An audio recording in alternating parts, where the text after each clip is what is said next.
আসসালামু আলাইকুম। এখন আমি আপনাদের সাথে ভিডিওতে যে বিষয় নিয়ে আলোচনা করব সেই বিষয়টি হলো ল্যাম্পি রোগ। ল্যাম্পি রোগ হলে সাধারণত ট্রিটমেন্ট করে এই রোগটি সমাধান করা যায় না এবং এই রোগটির সঠিক কোনো ট্রিটমেন্ট নেই।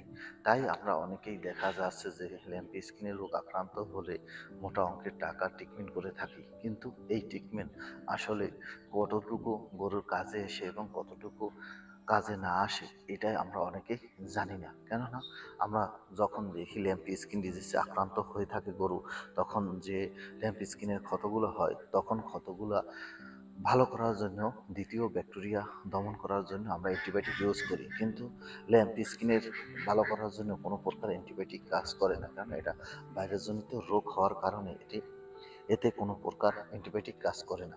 এটির কাজ করতে হলে, ভালো সমাধান পেতে হলে তাহলে আপনার সর্বপ্রথম যেটা করতে হবে সেটা হলো গরুকে নিয়মিত ভ্যাকসিনের আওতায় আনতে হবে।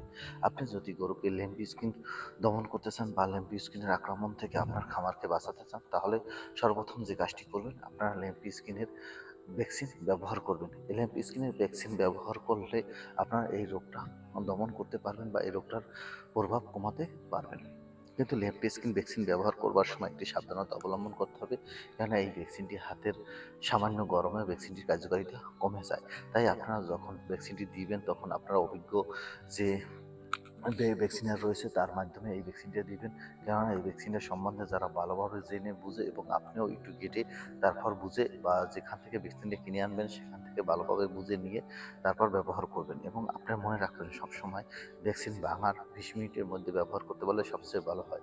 যত দ্রুত দিতে পারবেন তত ভালো হবে। এবং আপনার গরুর যদি এলাকায় যদি কোনো একটি গরুর ল্যাম্পি স্কিন হয়ে যায়, তখন আপনি ভ্যাকসিন দিলে কোনো প্রকার কাজ হবে না। মনে রাখবেন যে আপনার এলাকায় যেখানে গরুর ল্যাম্প স্কিন ডিজিজ হয়েছে ওই থেকে 5 কিলোমিটার দূর থেকে চারোদিকে 5 কিলোমিটার দূর পর্যন্ত এই ভাইরাস ছড়ে যায় বাতাসের মাধ্যমে। তাই আপনারা বা মশা মাছির মাধ্যমে এক খামার থেকে অন্য খামারে চলে যায়, তখন আর ভ্যাকসিন করলে কাম হবে না। কারণ আপনার গরুতেও যদি ভ্যাকসিন ল্যাম্প স্কিনের ভাইরাস ঢুকে যায় তাহলে আর ভ্যাকসিন করলে কোনো কাম হবে না। এভাবে যদি আপনারা বুঝে গরুকে ভ্যাকসিন করতে পারেন তাহলে শতভাগ কার্যকারিতা হবে। আর যদি আপনি না বুঝতে পারেন তাহলে শতভাগ কার্যকারিতা হবে না।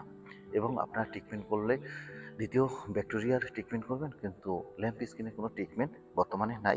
এজন্য সবসময় গ্লুকোজের পানি এবং গরুর যাতে পানি শূন্যতা বা ডিহাইড্রেট না হয় এজন্য বেশি পরিমাণ তরল খাবার এবং পানিযুক্ত খাবার খাওয়াবেন এবং বেশি পরিমাণ ভিটামিন সি খাওয়ালে কত দ্রুত ভালো হয়ে যায়। এভাবে যদি আপনি ট্রিটমেন্ট করেন এবং বছর যত্ন নেন তাহলে আপনার গরু দ্রুত ভালো হয়ে যাবে। আমার এই ভিডিওটি ভালো লাগলে প্লিজ লাইক, শেয়ার, কমেন্ট এবং সাবস্ক্রাইব করবেন।